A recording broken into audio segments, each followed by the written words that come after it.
Some fragrances you may see or hear from occasionally, but for the most part, there's a lot that go into the wayside, a lot that really don't get talked about. And there's a lot of really good cheapies out there that just need a little bit more spotlight, more people to really hear about them. Maybe they can get some more love. In this video, I've got 5 of those fragrances that are good for this time of year, autumn season, on into the cooler months. And I want to talk to you guys about them. So stay tuned.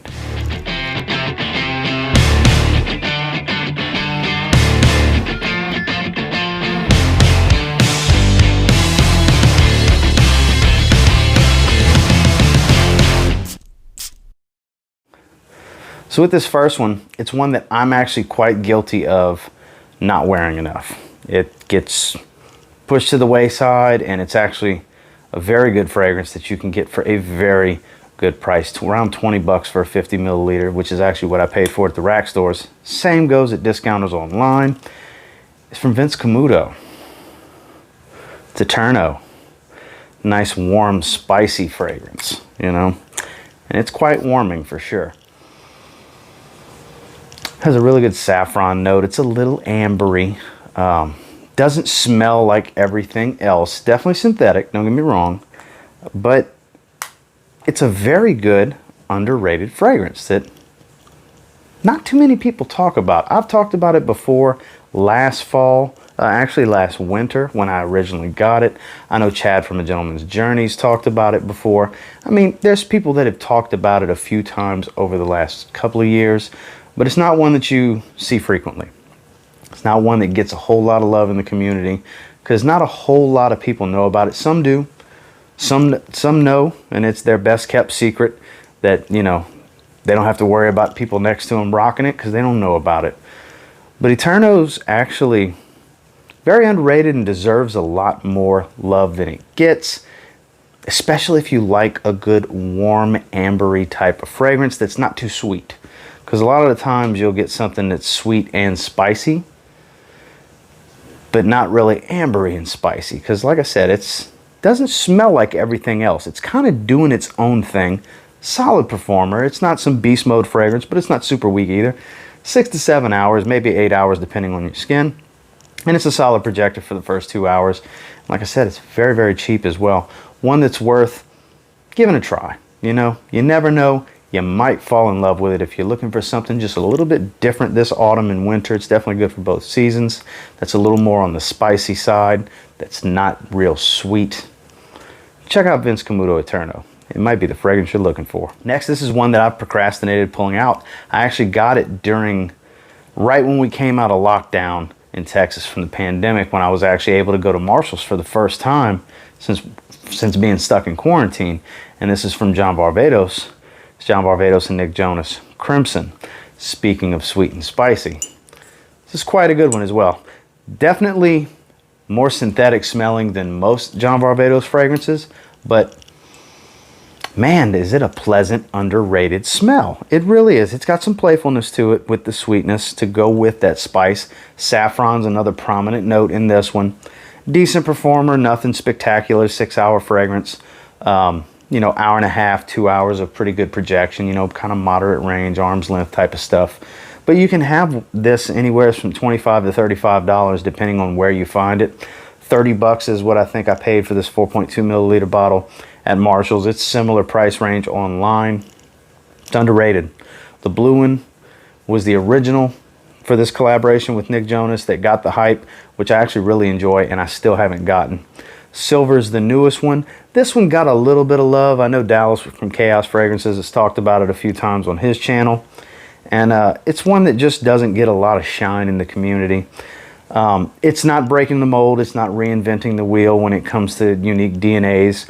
But it's very pleasant. It's a very, very easy wear for a lot of different situations. It's kind of grab and go if you like sweet, spicy fragrances. It's not overly sweet and it's not overly spicy. It's kind of well balanced and very well blended where you can't really detect a whole lot of notes.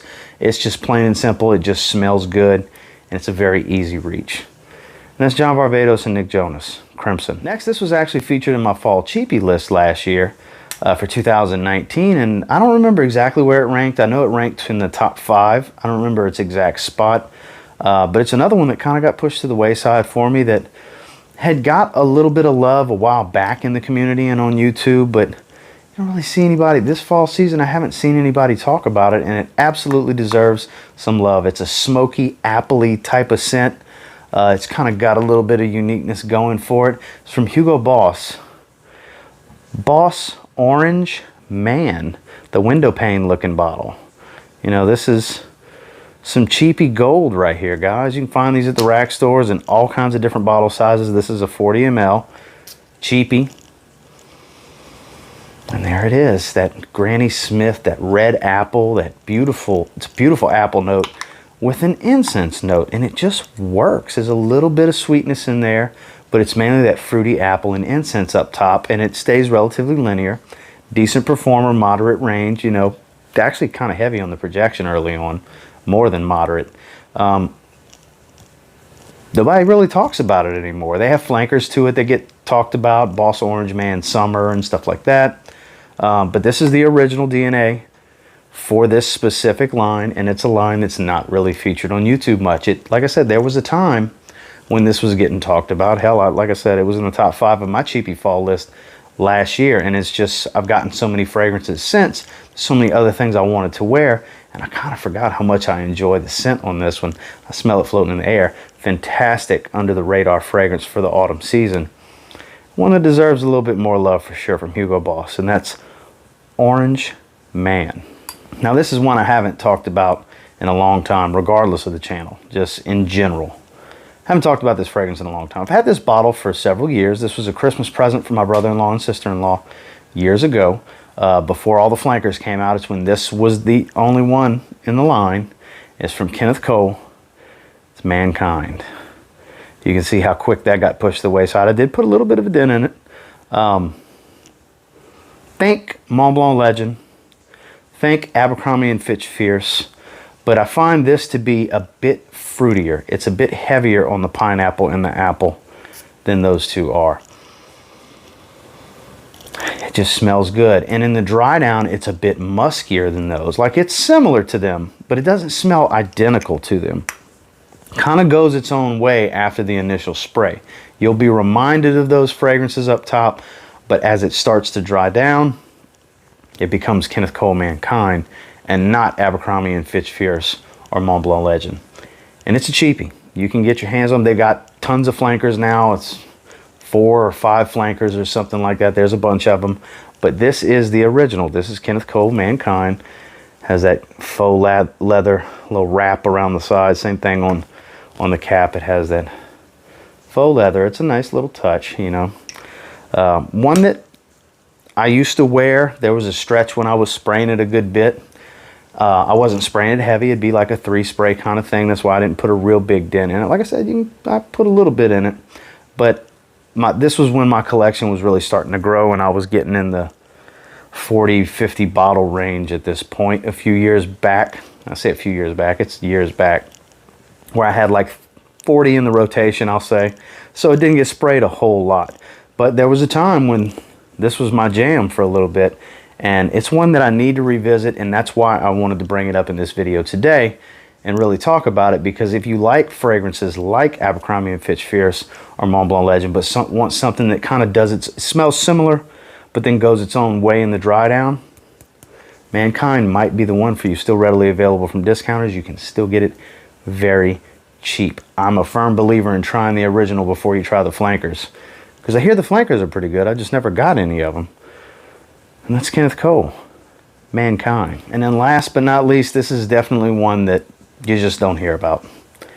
You can find them pretty regularly at the rack stores. Of course, it's available at discounters online. It's the forgotten fragrance from Burberry. Been around a long time. Been through a few different bottle changes and formulations over the years. But it is Burberry for men. This video is all about them being underrated, and I'm guilty of this as well. I have featured this once before on my channel. It's a classier, masculine man type of scent, that minty, vetiver, woody type of fragrance. Great everyday wear, just a everyday carry type of fragrance where you leave it on the corner of your dresser, you grab, you spray a few times, and you go, I smell it floating in the air. Such an easy to wear versatile DNA. It really is. This could go in every versatile or work fragrance video that I've ever done. It's so underrated. I'm guilty of pushing it to the wayside as well. That's why it doesn't make it into those videos, because that's the downside of having a lot of fragrances, is you'll forget you have certain things. And then but the beauty of that at the same time is when you see it, you rediscover it, you can find a new appreciation for it all over again. And all 5 of the fragrances in this video are that way for me, other than the John Varvatos fragrance, which is the newest to the collection in this video. But this is one that deserves a lot more love from me, and I believe deserves a little bit more love from those of you out there in the community as well. If you haven't tried it before, like I said, very easy to find, not expensive at all. You can get them in 3 different bottle sizes, and it's versatile. If you like that type of scent, woody aromatic, little mint, some vetiver and woods, that's the prominent stuff, you know, a little citrus up top, but not much. It's an easy wear. It's a very, very easy fragrance to wear, and it'll work well in just about any situation. Burberry for men. Well, guys, that's the 5 I wanted to discuss with you today. Until next time, do me a real quick favor. Go ahead and like, comment, subscribe. Do appreciate all the feedback. I love hearing from you guys. How many of you have some of these fragrances? Like I said, I'm very guilty of pushing these to the side and forgetting about them. I'm guilty of not giving them enough love as well. And I want to get back to some of these fragrances that I haven't visited in a while, or haven't even really given enough time to as of yet, like the John Varvatos and Nick Jonas fragrance. Because as a matter of fact, at the launching of this video, John Varvatos and Nick Jonas Crimson, my scent of the day, made me want to wear it. And hopefully you'll try some of these if you haven't tried them already as well, and see if they work for you. And until next time, I will say, if you get your hands on any of them and you give them a spray now, who knows? You might end up thanking me later. Have a good one, guys.